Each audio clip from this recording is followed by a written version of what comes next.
for joining us. This is going to be the first panel in the series of mediated immersive experience panels.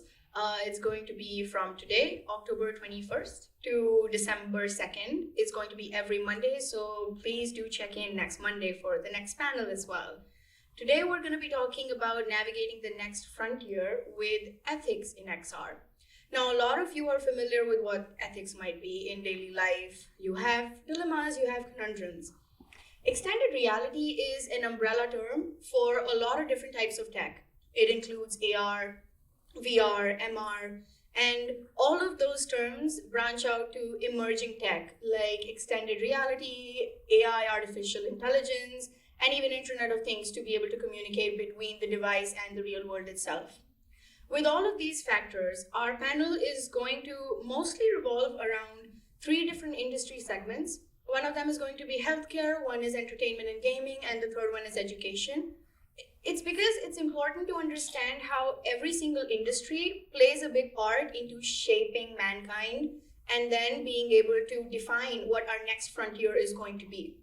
We need to carefully approach these moments while we're using an experience like XR, which is a multisensory experience, and it exposes you to a lot of different ranges of emotions all at once. What better way to challenge and understand something like this through a process of virtual simulations? We're going to have a panel discussion with our panelists Hemant, Sparrow, Anish, Casey, Orion, and I'll be your moderator. I'm Vedika.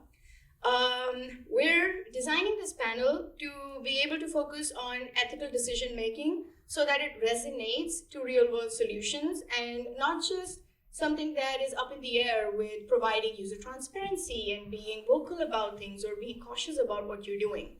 We want to be able to discuss three key scenarios that are highlighted every time we have any type of discussion with ethics.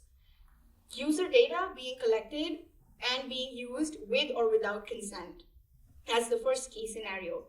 The second one we're going to be discussing is psychological impacts and the harmful content you can get through XR. The third one is going to be tangent immersive techs like ethical use of AI and other emerging tech. What I would like you all to do is, if you go onto either tinyurl/mixpollvote, or if you scan the QR code, you'll be with us throughout the discussion that is split into three key scenarios. Now, in each of these key scenarios, I'll dive deeper into creating a hypothetical simulation for you almost to then reflect with context what we're about to contemplate. So if you scan the QR code, you'll be able to vote with us through the multiple dilemma that you can have while you're discussing about ethics in XR. To start off, we're going to be focusing on healthcare, which is one of the most important ways to serve humanity.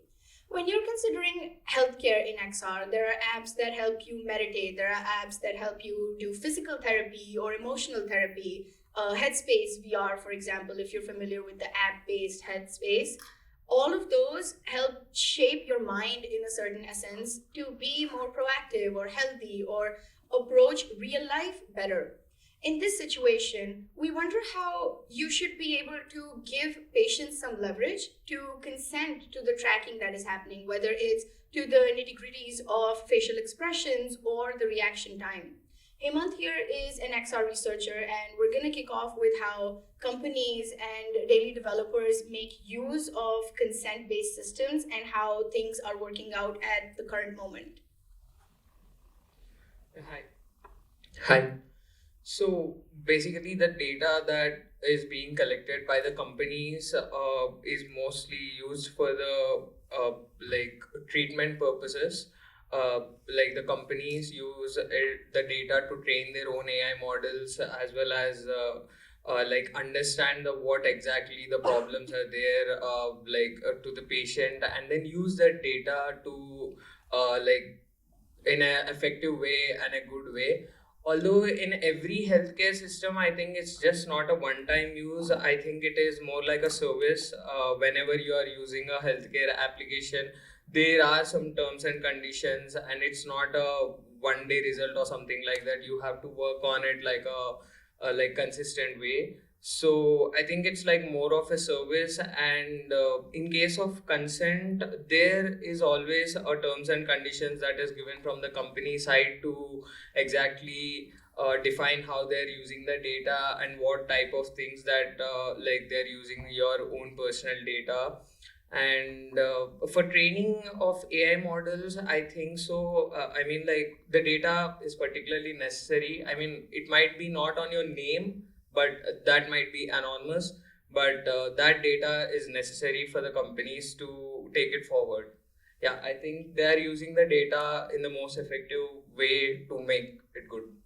That makes sense. Yeah. So at this point, you would say that companies are trying their best and doing things that would work out for the mass users in the most ethically correct way.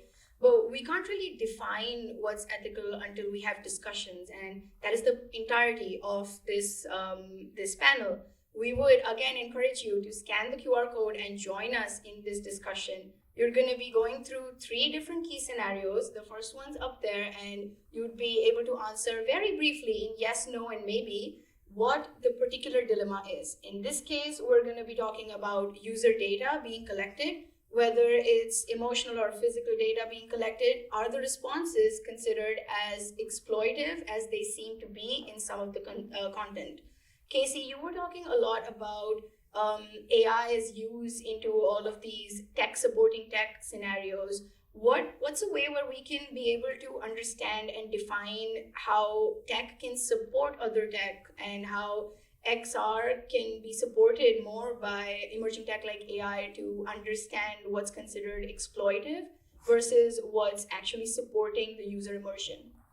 Yeah, so that's a really good question.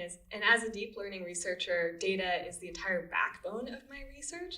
And so it's really important to make sure that it's almost ethically sourced data. So I think in particular, in the case of healthcare, there's a big issue kind of ignoring HIPAA right now because that's not what I specialize in, but there's a big issue with transparency. And so as Hemant was talking before, the patient should remain centric to all decisions made about data collection, and also this causal reasoning that these algorithms may apply to this data. So how is this data collected, and is it reversible? Is the data able to be withdrawn? Does the patient have their own autonomy over exactly how their data is used? And there's a few implications right now. So there's one example from UC Berkeley that deals with a cancer called multiple myeloma, which is currently incurable. And they take data, it's a browser-based system, and they are able to predict a prognosis. And so I think that there's also an argument for, if your data is used in this way, how much weight do you put in the decision made by these algorithms? And how much do you just trust your doctor? And are you able to disagree with this decision made by the algorithm and pursue with your own treatment versus, the algorithmic suggestion? So I think that there's a lot to be said. And also things like, is it being given to pharma companies, and who may not have your best interest, may have your best interest, but may be looking for this commodity of data that has exploded in the last few years, although data has always served as a sort of commodity.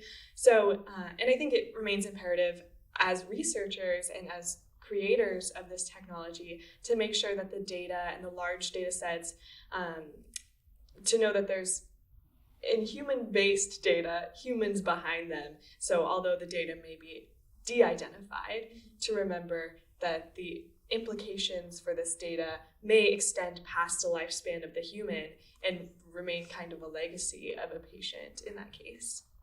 Yeah, it's almost as if the data keeps consistent, even though each of our civilization might start and elapse. And the one thing I really liked you mentioning was the patients have a certain sense of control over what they're receiving, or may not. It really depends on the distributor in your scenario, for example, the pharma companies. At this point, it almost seems like it's the person who's distributing the product to you has the control over what kind of a psychological experience you have during that entire XR immersion. It's a good tangent on to understanding that VR games in this scenario also do something similar. And when you're talking about a gaming immersion as realistic to make you feel a range of emotions, whether it's gruesome or it's action or if it's the exact process of putting up a bow and arrow and then killing someone. So when you're going through such actions, there has to be some sense of repercussions to them. What have you, Orion, you've been talking so much about the psychological impacts that people have, and I'd love to learn how you think the ideal user journey would be if someone's put into a scenario where they need to balance out the emotional responses versus having an immersion that's seamless for users. Yeah, I think one of the big things to remember, especially in like VR gaming, is that a lot of the point of these games is just have fun. And that's what a lot of game developers, their whole goal is so their users can go into that game and they can enjoy that game. But there's a lot, it's ultimately up to the developer who decides what goes into that game, how immersive they want it to be, how lifelike they want it to be. One of the examples that comes to mind in the VR gaming world is Boneworks, which is their whole goal was like creating an entire real life based physics system. I want like the user to like have a full body with like inverse kinematics. I want the user to be able to look at this like they can look back at this like it's a memory, basically, where they're inside the game, and when they're playing, it's like they're there. And that's the point of a lot of VR games too, where it's like, oh, I want this user to feel like they're actually experiencing this, because that really helps. That creates an impact on that person, especially a lot differently than it would a desktop game. And that could be a really good thing, but there's always flip sides to that, because going back to Boneworks, one of the biggest things in that game that when I read about it, because I haven't played it myself, is that the developers wanted it's a first person shooter game, and the developers wanted the action of reloading your gun and aiming it and shooting it at a person to be as realistic as possible. And I just don't think that we have enough data to see how that can impact people, like mentally, how psychologically, how a person that's never picked up a gun before now gets to go into a VR game, and they can go through this entire process and just shoot people in the game. And then when they think back on it, it's like, oh, I remember shooting this person, not I remember playing a game where I shot this person. I actually did the thing where I shot this person. And we already know, we were talking earlier about how there's so many like different effects that people can have from like video games, especially when it comes to, I know we've talked before about how, or in previous like past couple of years, there's been talk about how video games can like affect people psychologically, but a lot of that has just been on desktop, and it's just been like with desktop games that don't have that much impact as somebody in VR would. And so I think we really have to take considerations as the people designing and developing this game to think, oh, how can the thing that I'm making impact people psychologically? How can the thing that I'm making, how can I make it so everybody can play it, and not just the people who are like super into violence and gore, or like the people who like are more into that target audience? Because even if you have a target audience, everybody's going to have access to it. Everybody's going to be able to play it. And that's something we really need to think of. Actually, there has been a research study with respect to VR games where a group of people was divided into two, and one was played a regular game, and other group was being played a VR game. And the result turned out to be the group which was playing and immersed into VR games. They had responded neurologically. They had 20% rise in neurological responses with respect to the realistic approach of the games, and there has been a 3.9% dopamine increase with respect to the VR experience as well. So yeah, in that respect, the games has turned out to be more efficient than the regular games. Yeah, so going back to kind of the idea of how can we design a user experience to actually carefully navigate taking people through this kind of journey, seeing that like VR games are so much more impactful than just seeing something on a desktop or playing something like that. And then taking it to XR pushes us even further into immersion. I come from kind of the live action gaming field, and there's things that we have to deal with that go beyond virtual reality when our physical bodies are actually involved. And there is not just like emotional harm, but possible physical harm that can come from moving your body around in a space with other people. So I think it's really important, as immersion in any kind of game gets more realistic, to consider how are we providing safety mechanisms for our audience. What kind of tools can we put in the user's hands that allow them to navigate through these experiences and keep themselves from being traumatized? Because it is very possible to just actually be hurt emotionally or sometimes even physically while you're playing one of these experiences. And the goal of these experiences is to have fun.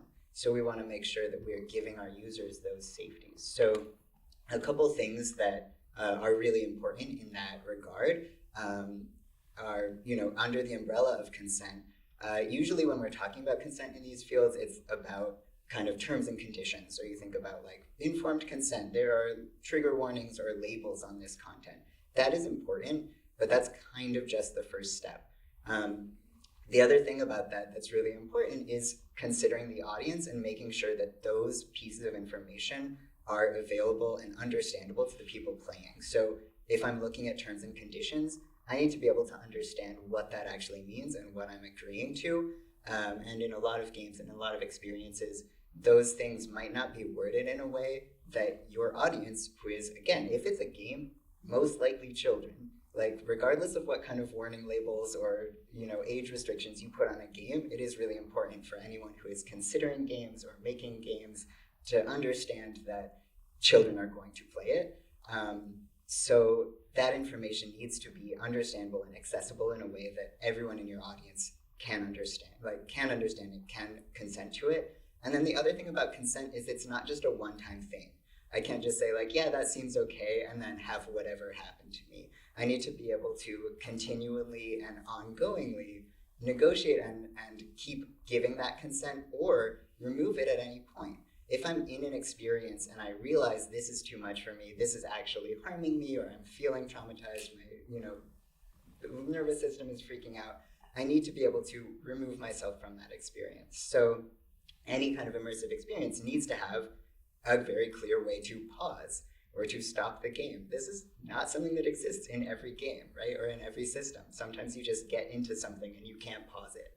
But those things are really important to be able to have that kind of control in the user's hands. So being able to pause the game and then being able to also kind of calibrate the experience that you're having.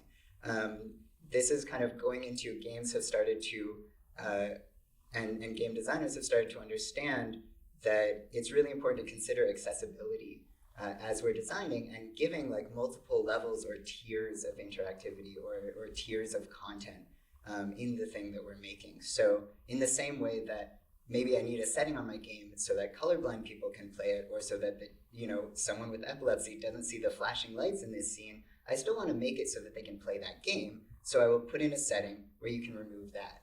I think that we should also consider that for potentially emotionally difficult or challenging or harmful content as well.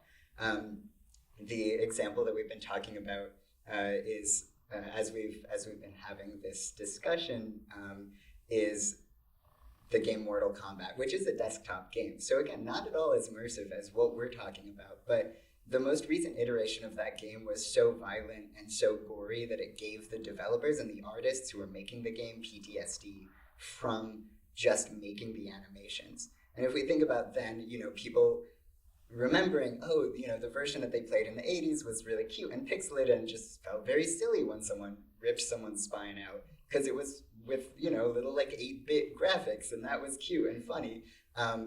Now that's being rendered in like 4K, incredible realism. Someone giving that to their kids and being like, here, play this fun game together, you might you might be surprised at how they feel afterwards. So we want to be able to give people like levels of interaction or calibration. It's like, I want to still play Mortal Kombat, but maybe I don't want to see that every time. And it's just important for creators as well to think about, we can animate things to this level. What is the purpose of that? Is this going to be adding to people's enjoyment of the thing? Is this helping a game be fun? Or is it just kind of pushing us more into that shock value and, algorithms of outrage and things like that? Yeah. So it seems like it's so important that the future generation we're trying to build is like they're raised with almost the right set of values to be able to interact with emerging tech, because emerging tech, as the title itself says, it's always and consistently emerging. And at an institution like ASU also, we have to be very mindful of how we approach tech and what use case we're using and building for. And to talk about something a lot more fun, when you're speaking of students, education comes into play. Or if you're thinking of children, education comes into play big time, whether they're playing games and learning something through that, or they're taking classes or immersive experiences and learning through that. If you think of one of the fun ways of learning, imagine an AI avatar based personalized experience that helps you customize your lessons according to your pace. So you're not just one person in the whole crowd, you're going to be a student who's actually valued, and lessons this time are going to be catered to your specific pace. And this really varies from person to person, because you cannot calibrate how often or how easily a person learns what. So at that point, something that uses AI for personalization and helps for growth is one of the positive factors of making use of AI, I would say. In this situation wherein education uses AI, Anish, do you have any insights on how AI can be used in other multiple factors while creating a user immersion for students specifically, and the other type of emerging tech we could be incorporating to like fasten their learning process? Yeah, actually, looking at the AI avatars, which raises very important ethical questions with respect to security, privacy, and consents. Focusing on the privacy part, we can see that in privacy, collecting while students are engaged in VR educational thing, the people the students will come across the AI avatars which continuously track them, and which track their emotional movements, which track their physical movements, emotions, and while collecting the data. So that is one point where the data should be analyzed, and where the data privacy comes into picture, where the student has the right to privacy. So that should be considered while using the tracking of avatars. Secondly, I would mention the consents, where the student, parents, or guardian comes into picture, where they must be consent about what they are going through, how they are going through, why they are going through, and what kind of data is getting tracked, and why it is getting tracked, and who is going to access it. So this all picture comes into the scene when dealing with AI avatars. Another thing is for AI avatars, which is image tracking, object tracking, and as well as there comes feature point detection technology. So which is like you have to stand, and the avatar will just have some feature detection points which will be scanned on you using artificial intelligence.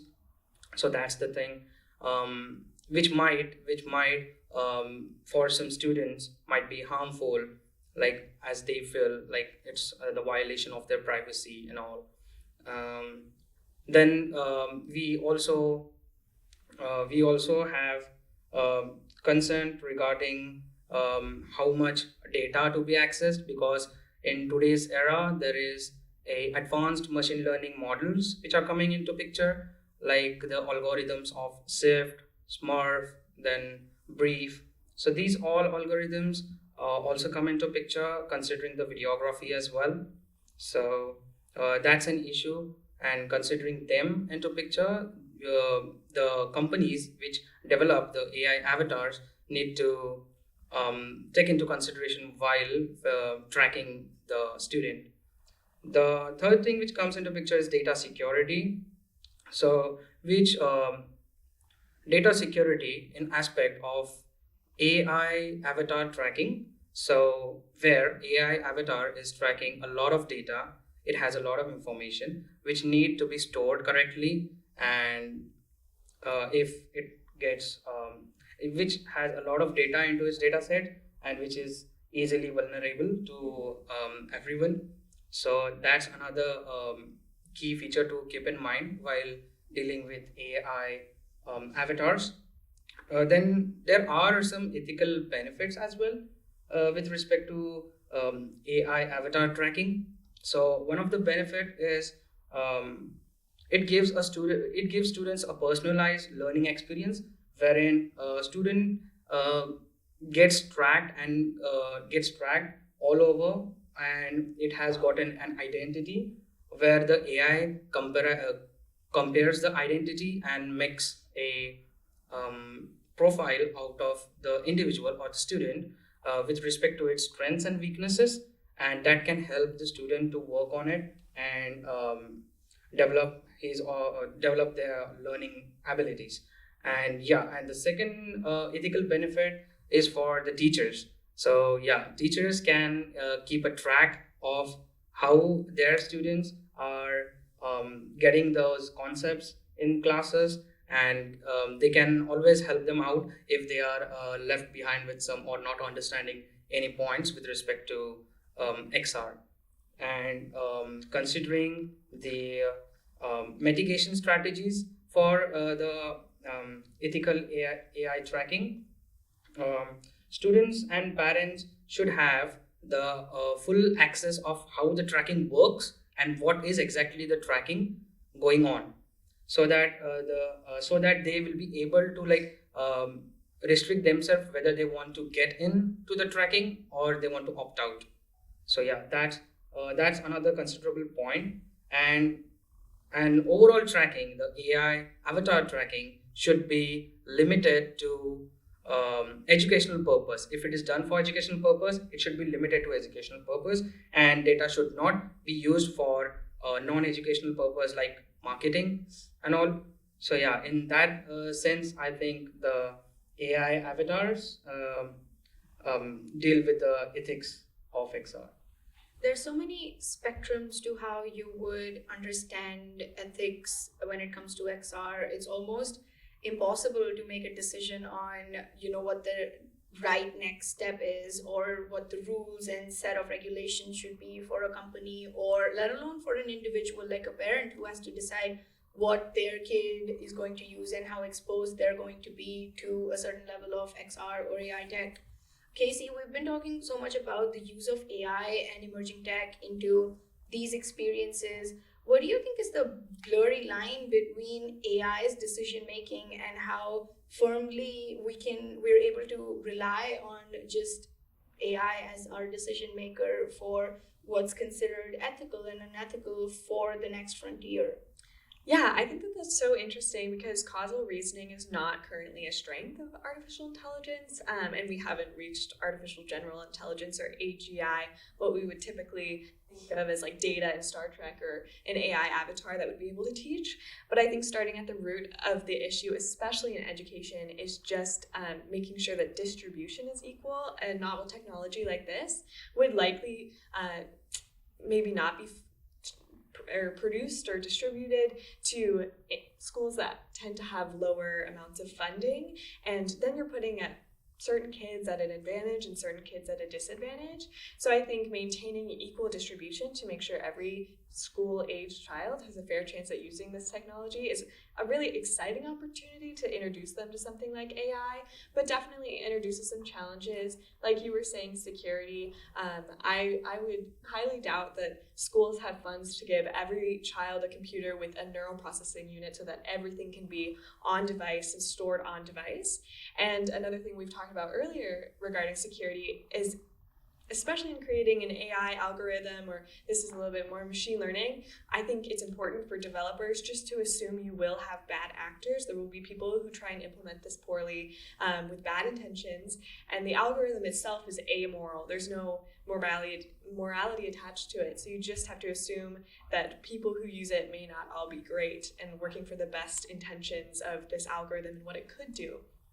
So I think putting different kind of checkpoints in there to ensure that this data might not even be useful for companies or marketing purposes, but only be useful for educational purposes, which again is a hard line to draw because it's somewhat fuzzy, but I think getting education professionals in the conversation as well when implementing something like this would be really important. And to kind of go back to the healthcare talk, but you had brought it up too, consent is really important.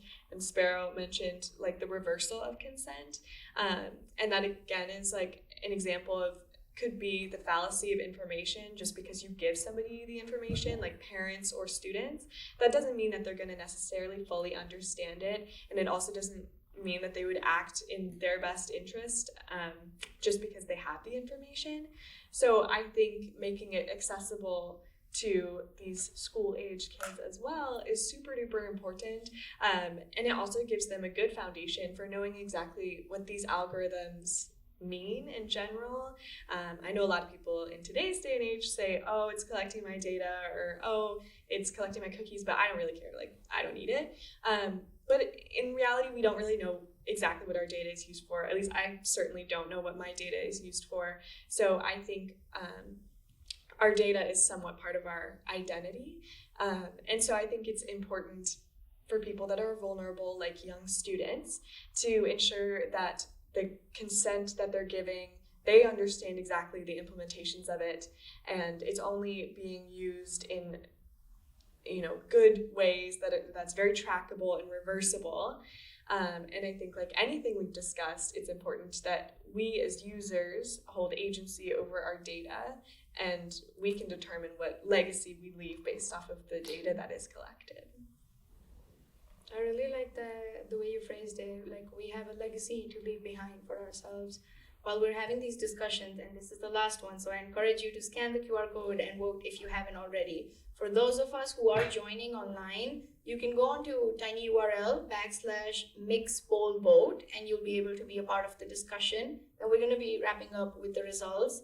Thank you so much, everyone, for your insights. It's been so difficult to tackle the challenge of what's right and wrong when it comes to ethics in XR, something that's so multisensory as an experience. And it's very difficult with these spectrums to just label the right and wrong or put in regulations for a person. We went through a couple of key pointers, whether it's data collection or it's users' privacies or it's psychological impacts and harmful content, or whether it's the ethical use of tech like AI and other emerging tech. But I want you to take a step back and truly understand the purpose of this panel. It's a discussion to help you think and reach an understanding that might not be mutual to all of us, but it's going to be very helpful for your personal growth and your personal approach towards tech like XR. Because this is going to shape how you convey your type of creativity. Most of you are developers, designers, or at a position of authority to lead developers or designers, and you're very directly a part of the next frontier for change. At this point, it's much more important to not label what's right and wrong, but be able to have an open discussion and bring forth points that have been looked over or need to be thought upon or need to be taken in what's your personal interpretation of morally correct. I would now like to open up the floor to questions from anyone in this audience, or if our virtual audience on the social media platform wants to chime in, please feel free to drop any comments. If you do want to see the results for the poll, you can go at mixpoll /result. Sorry, that's tiny URL /mixpoll results. If you have any questions for individual one of us, there's our names and also some links to our socials or our portfolios. Please feel free to question us directly. If anyone from the virtual audience also wants to do the same, we'll cycle through those. My friend Shriraj, can you please help us navigate the mics? Thank you. I'll keep this one on me so we can pass it around. And just to keep this flowing, I would highly encourage people to ask whatever's at the top of their head when it comes to not just ethics, but the future use cases of XR and how we as students and learners or faculty members should be making use of immersing tech. I have a question. So my question would be like how does the tech companies they collect our biometric data such as like facial recognition. Now with the Vision Pros we have like iris scanning. So I see a pattern here, like with Apple iPhone 6 they started with the biometric security, and with Apple 10 we have facial recognition, and now with Vision Pros we have iris scanning and all that. So under the disguise of like protection, like security, like they are collecting users biometric data, but how are they processing that? And then Casey was saying like about like we have our we are the agency of like our data. So like how does that like those companies leverage on that? That's a good question. I would like to pass it to anybody who wants to share their understanding of how a certain set of companies use the data that has been tracked. Yeah, I can answer that. Certainly, you mentioned about Vision Pro and Apple. So I think they use on-device processing. That's what Casey mentioned, so that the data is not getting shared out of the device, especially the biometrics as well as facial recognitions, all that.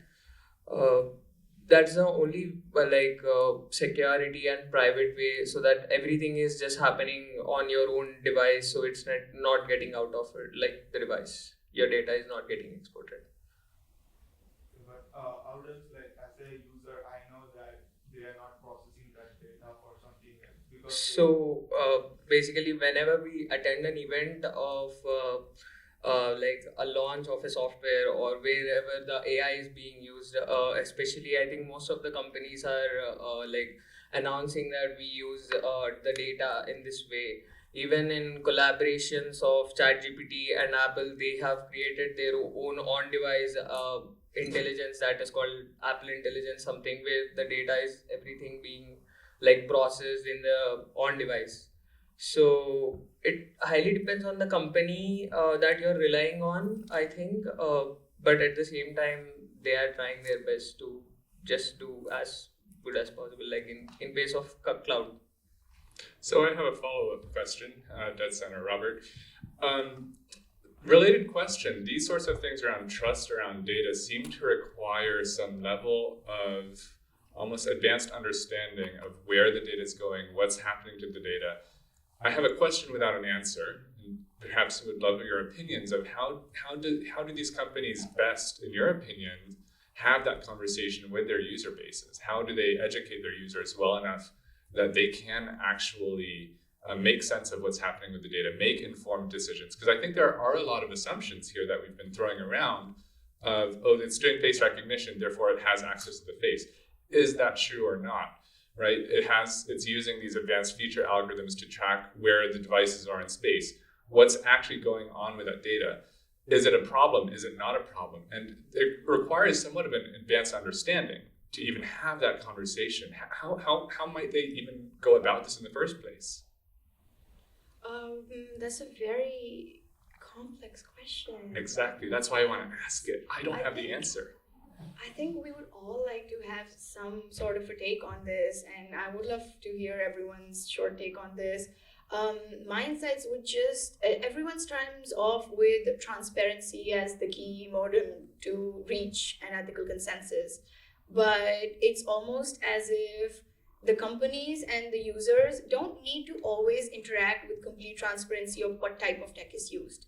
When you're conveying a product to a user, they don't need to know how the tech is used or what the details are. That's marketing failure on the product's end. And it's often very difficult to get a user to accept a product once they understand the inner workings of it.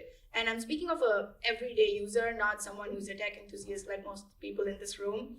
But when it comes to conversations about what's right and wrong for a company and their communication with the users, I think it's always, like Sparrow mentioned, it's always best to have reciprocity in the as an option for users. So they should have an option to opt in to know what level of knowledge they want about their data being tracked, or if they want to switch over to a portion where they just want to click terms and conditions and move on with it, and they really don't care, because a lot of us really actually don't care.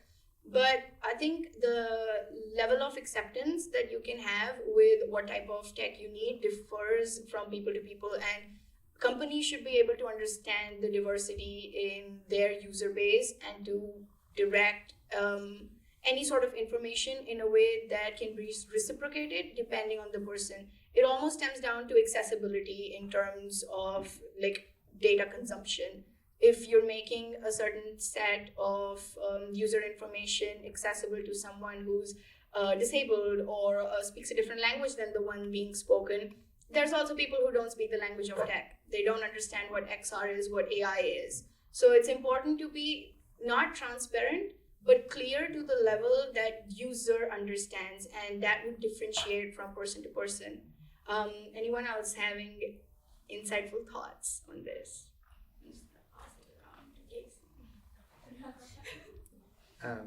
I'll just add, it's basically what you were saying, but I think the important thing, like especially for me, I'm not tech brain. I don't understand a lot of those things. Is the language that's used. Like terms and conditions are usually written in very kind of high legal, technical language, and it's not user friendly. It's not easy to understand. It's very easy to just skip through and click I agree. I think they're like designing for the user means having that be more of like a tutorial process, like an onboarding opt-in kind of process. Can you tell me clearly in very simple language, like what are the things that you're gathering? What is the purpose of those things? And let me choose to keep giving you my data, or giving you consent for each of those things specifically, rather than just like, here's 10 pages of stuff that even if you spend a lot of time really reading it, you're probably not going to understand unless you take some classes in how to understand this type of language. So I think really like designing for the audience and their understanding and providing information at the level of understanding that your users are going to be able to engage with is important. Yeah, and additionally, with respect to companies, we can do one thing is like companies can have a fixed norms, shared norms, where they can agree upon to some conditions about the level of tracking they do, and they interact with the user, and that are supposed to be interactive to the users. And yeah, the overall picture comes into scene when the user has an option to opt in or opt out, or out of the level of tracking he's involved into. Yeah, I mean, pretty much everything has already been said, but I think identification of vulnerable populations is really important.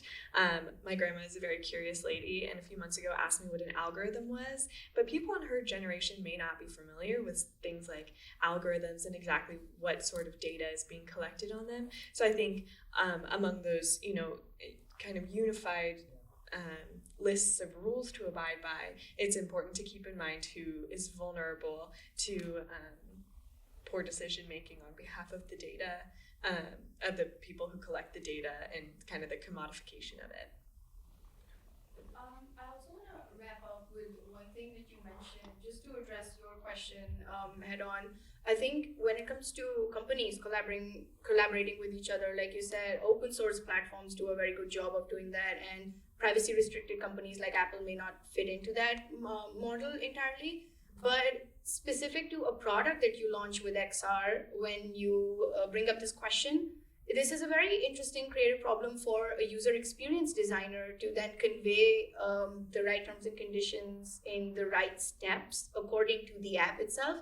And user experience design with XR is so much more complex than it is for mobile or desktop, because it's a whole sensory range of experiences and it's full immersion, and you really don't understand it until you become a part of it yourself. So I think dealing with things with much more care on the user front while being open to other platforms and being decentralized as an organization is a really good step towards, positively moving towards a secure and healthier approach with XR.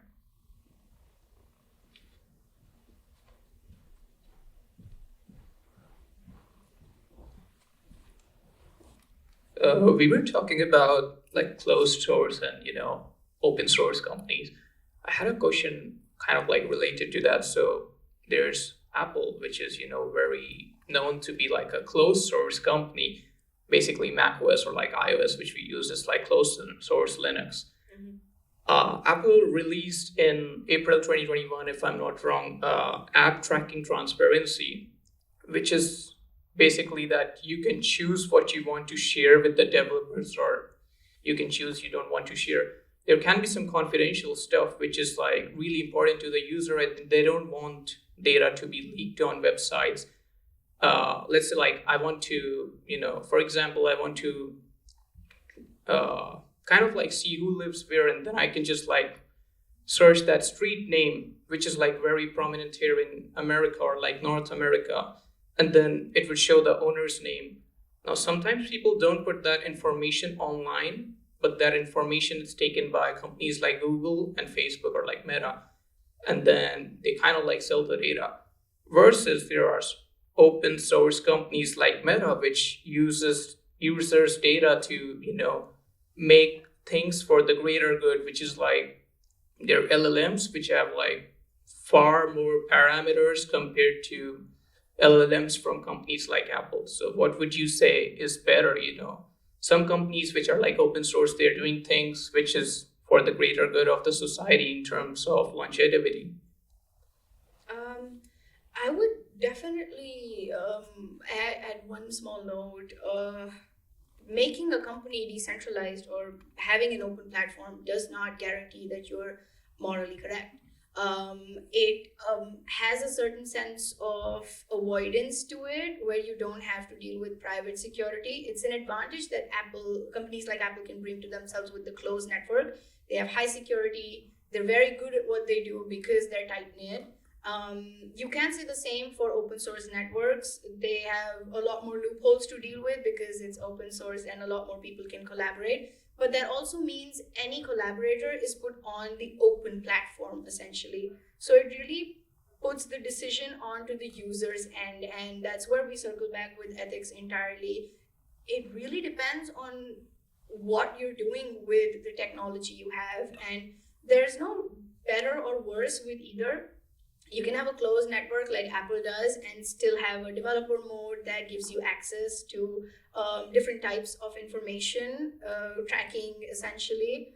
All of these inputs that you have or data that you track, whether it's facial expressions or hand movements or habit tracking after a point, it essentially stems down to how a company wants to use those, and it stems down to the creative thinking of the person behind it. So if the person chooses to use the developer mode for something good, you can do that. But you can, like you said, you can also choose to find someone else's address out. So with the Meta Ray Ban, since they're open source, you can look at a person and you can do a direct Google search to find out where they live and what their address is or what their biodata is. A friend of mine actually created one model to be able to detect, looking at a person, what their background is. And he kind of just tested this by going up to a person and be like, excuse me, are you Orion? Did we meet in that ethics panel? Never been to the panel, but he saw it on the internet that that exists, and that's a good conversation point to start sneaking it in. So it's one of the ways you can use tech. There's a lot of ways you can use tech. It really does stem down to how you choose to use it, because you can't put rules and regulations. All of humanity has rules and regulations for everything almost, or whatever they have it for aside from tech, but people still do wrong. And you really have to personally be able to decide what the right step is as a user. If anyone else also has a point, I can pass the mic down. Yeah.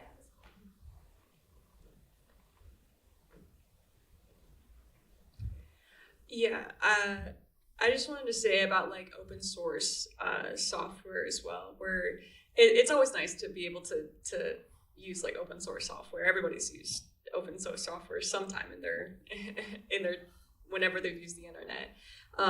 But you also have to think about, I did a little bit of research on this when I was doing research for this panel specifically, about tech companies that are like, like indie game devs or like indie tech, where they have like their software is very important to their company. And it kind of like makes or breaks whether or not they're going to like make it as a company, because that's it. Any bigger company, if they open source their software, can be like, oh yeah, let me go in and like they can use this, and then I don't have to pay for like whatever like the company, this small company wants to sell. I can just go into their code and mess around with it a little bit and use it for what I want to. And I mean, a lot of it, the point of open source software is it's a lot of hobbyists that go and, they make something that they want other people to have access to. But I don't think there should be an expectation of like expecting open source software from people and from companies like Apple or Meta. Even if you want to, like for Meta, for example, their Quest 2, you can't, like for the longest time, even now it's still very black boxed, but they've been like slowly opening up some parts of it. And one of the things that I've always wanted to do is to be able to use the cameras on there that do like the detection around the room, and to be able to use that for certain like feature detection. And obviously Meta can do that because it's their product, but what if I wanted to do that for something? I can't, because I don't have access to it. And so there's always going to be ups and downs in that area, but yeah. I want to add on one last thing. With open source platforms, there's always a possibility that they can also have security issues. A friend of mine works at a security company, and I'm going to refrain from naming the company, but within their company, they're basically cloud storage security. They do security for AWS, Microsoft, Azure, like a lot of different top tier companies that you would expect to have really tight knit security. They released an open source model for one of their rollouts, and the 2 years of it being out, there had been a person who had been sneaking in code very bit by bit, every 2 months, a line of code here and there, until an intern pointed out that there seems to be something iffy in here. I don't think it should be here. It's a simple one-liner sentence that he thought shouldn't be here, and he let his PM know. At that point, they shut the system down, made it closed sourced, because they couldn't expose user data for companies like AWS or Microsoft to be like that high in jeopardy. So even if it's open sourced, people will find a way to sneak in and do something, and you really have to be mindful about your own actions. There can be tighter regulations. Closed system networks do that very well. Open source, I think one of the best ways to approach it is to understand you're part of an open society, and you should probably think of benefiting rather than causing havoc. I wanted to follow up on your comment about there's always rules and regulations, but at the moment, it seems like it's quite the Wild West in terms of AI. And my question to the panel is, at what level do you foresee pragmatically the restriction of that action in AI and XR and user data? Is it at the user level, the parental level, the industry level, the government level, the international level? Because one thing that I fear is we can say all day, industry should do this, but if they have a profit motive and they see an opening where they can do this, it's harder and restricts them and does not allow for that profit as maximized as it could be, they're gonna go with that option. So maybe the next thing would be like, well, yes, it should be governmental regulation, but I feel pragmatically that is also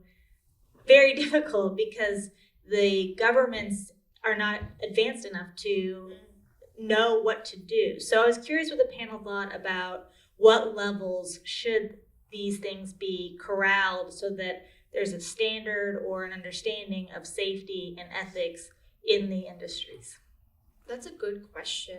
There's a lot of sensitivity when it comes to AI, and I would love for Casey to take this one on, but mostly when it comes to a technology that people aren't familiar with, whether it's the government or users or specific industries, it's very careful. It should be something that's managed very carefully to fit the user that particular audience is going to be. And it really needs to be something that sometimes you need to let it take its form and then see a holistic approach of how AI could benefit the government, or how AI could be benefiting the healthcare sectors. So sometimes I feel like it is important to let things flow, to then take a step back, understand what the tech is, how it can actually contribute, and then build out rules and regulations for those. I'll let you dive. I think that's like a pivotal question in AI right now because you risk censorship when you have this sort of oversight, but also regulations are extremely necessary, especially it is kind of like the Wild West right now. My research is in motion transfer, which is also known as deepfaking. I do it for ecological purposes, but deepfaking is notorious for not having positive applications, and so it's met with a lot of apprehension, and as it should be. But something that I've noticed is that these developers kind of band together to make sure that these motion transfer algorithms are really only implemented for good, which is nice that there's kind of a small community right now that want to make sure that they're implemented for good purpose, because we don't want them to go away. We see a lot of potential in scientific and ecological implementations of these for research. But of course, there are some that are nefarious and have bad intentions. So right now, I see it being developer driven, but I would hope in the future, as you were saying, it's industry or government driven, although that's very difficult because they'll lose revenue and they'll lose a lot of features that aren't as important to developers who are just doing this for the sake of science or for the sake of advancing technology. So I think it's a difficult question, but I mean, in a dream world, we would have like a committee that goes through different applications of these algorithms and make sure that they're ethical. But for right now, I think I have high hopes for developers that they're using only ethical implementations. And something I've noticed too, just anecdotally, is that poor implementations with poor intentions tend to break, at least in this small community of motion transfer, which is nice to see that these things that are just made to be pushed out quickly and to be used nefariously are often either taken down or just break very quickly. But it's an ongoing kind of issue that should be addressed, and I hope is addressed by larger corporations in the future. I have a quick comment on all this discussion, which first of all is fantastic, and I'm very impressed with you all and your common sense and your depth of knowledge here. Just a quick comment is that if really interested in these things, which it sounds like you are, I think a good public policy class is in order. And really studying, because there is a political spectrum on regulation for a reason, because people are at different ends of the spectrums. It really quickly does boil down to politics and really understanding what that means and then figuring out where you can generate influence on that process as well. There is no right or wrong. There's reasons why. Again, there's a spectrum. I think studying those reasons is important. I think for the web, what GDPR did in the EU, that's an example you can study to go off of. And then there are industry consortiums on how to drive ethics forward, and a lot of companies are part of those as well. So those are other places to study also. But again, I think y'all are fantastic. Thank you so much for today. Thank you so much. That's good notes for anyone who wants to read up ahead. Do we have more questions in person, or if we have any questions on the virtual platform, or if I should be wrapping up? Okay, thank you so much for your presence, everybody. Please be mindful of how you use tech and XR. We're here if you want to ask any questions. Can we take one last question? Sure. Thank you. I was just curious, what types of data from a development standpoint would be most useful to collect from users? And also, what types of data would be the most harmful for users to provide unwillingly? I think Sparrow is a good answer. Sorry. Who wants to? If you want to, I can try. So, see, what types of data is in? I mean, it depends on the usage of the data. Data is data, however you use it. So I think in case of healthcare apps, most of the data is from biometrics and stress levels, heartbeat, or these type of things when they're taking. I think those doesn't cause much problem in that case when they're using it efficiently. The data that is influencing people is advertisements, what you're searching, and the search results, SEOs, and sending those same advertisements to your device, and you getting attracted to that and doing that type of things is kind of bad data. But in case of this, I think the biometrical data or these things are used for healthcare. Okay, just thinking about from the healthcare collection, but also any other kind of data collection,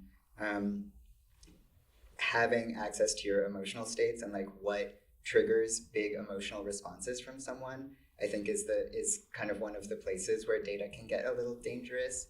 I might want my therapist to know what it is that triggers me, or what things are difficult for me to deal with, or what I'm learning to process. I might not want someone who is serving me advertisements to know those same things. That could be used in pretty harmful ways. And again, if that data or those emotional states or things are being sent to algorithms that then are trying to push me back into those states in order to make me vulnerable to buy their product or something like that, that's where things can get dangerous. So I think having control or understanding, having that opt-in of I would be okay with sharing these things, but maybe not these things, or something like that could be useful. Yeah, and sharing of data by users varies from sector to sector, coming from healthcare sector to gaming, then educational sector, where consider the education sector, where the amount of data that is getting tracked is only stored for education purpose. So it should be collecting the data but keeping it confidential within the identity or the student and the accessor of it. So data should not be leaked as far as the consent of the user is concerned. I think a good way to wrap it up. There's one more. There's one. Okay. Thank you. Hi. So I think this conversation that we're having is so interesting, and I want to follow up on some of the topics that you brought to the table. For example, when Sparrow was talking about how difficult some of these privacy statements are when you access an application. And for example, Zuva in her book Surveillance Capitalism she talks about how companies could take advantage of these sometimes 20-page long privacy statement that has all this legal jargon to bring it into an area that can help for their profit, right? And one of the best ways to avoid these areas is policies and regulations at government level. I think when Robert mentioned Europe has very different policies than, for example, the United States. And there's another author, Sarah Williams. She wrote a book called Data Action.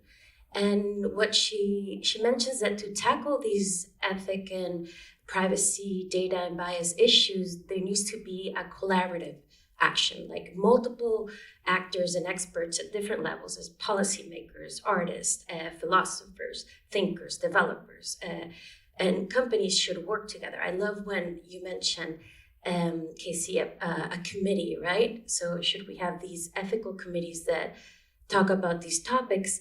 And so my question to you, because in the end it comes to decision making, and I think I saw that in one of your drafts, and how do we make these decisions? And sometimes this goes to its importance that the developer, the policymaker, the owner of the company, all of these actors involved acknowledge and are aware that these issues can happen. And sometimes when you're designing as a developer, sometimes you have no idea what the impact of this biometric data that you're grabbing, well, would it go, right?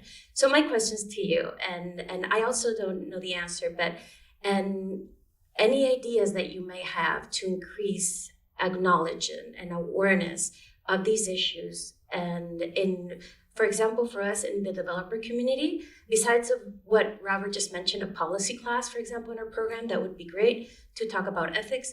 But maybe as developers and the future of this generation, ideas that you have to increase this awareness. Okay, so naturally, I would say currently there are so many other organizations, nonprofit or government-based, that do tackle these issues. I feel like the impact that they have seemingly lacks the decision-making qualities because they lack the awareness to a certain extent, or they're not as in-person experiencing what the tech can do or understand the creative impacts that a tech like that can have. In that matter, at the top of my head, it's a lot about awareness. It's also a lot about understanding evolution. It's not something you can drill down into a person's head. It's something that they naturally go through, and they understand that our civilization is going to last and we should be there to care for it instead of just try to live our span of life and let all be. That's my point of view, and that's a lot more superficially subjective than it is concrete in terms of execution. But I do very firmly believe it comes down to every individual mindset, and you cannot alter those even if you set in policies and decision makings. It has to be something that is taught through education or built in with awareness or advertising done the right way to empower users to use emerging tech or any type of tech in positive ways. Or like even if we have a panel or a committee that's deciding things, it should be in favor of the planet, essentially.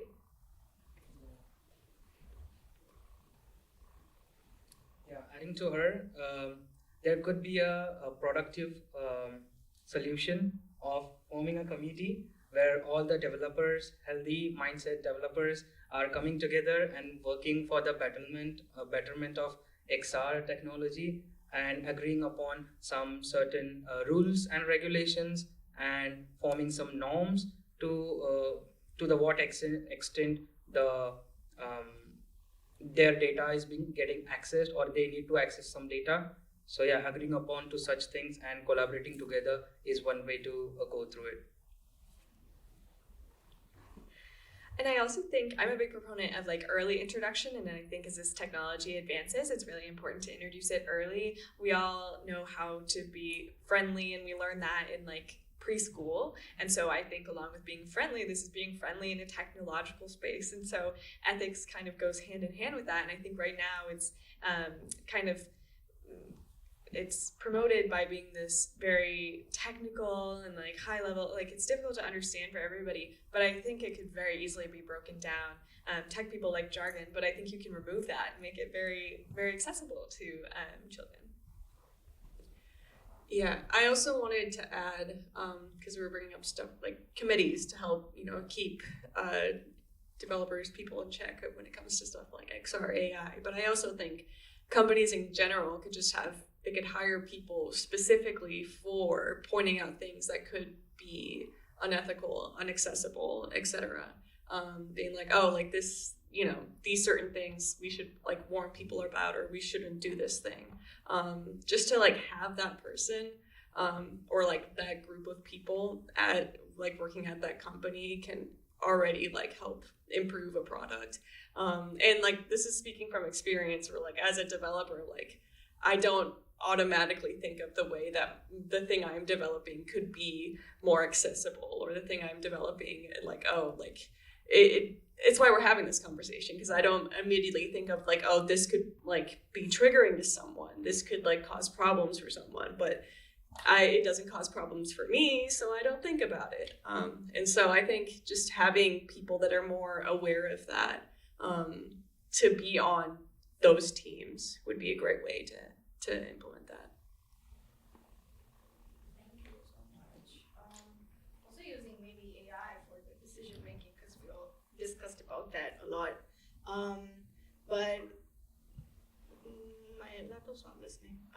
Thank you so much, everyone, for joining. If you are interested in finding out the results of the poll, you can scan the QR code. For anyone joining us virtually, it's mixed poll result instead of mixed poll vote. Yeah, at this point, we're still here for a little bit if anyone has personal questions, but we're gonna have to keep in light of time, and we appreciate all of you coming here. Thank you so much.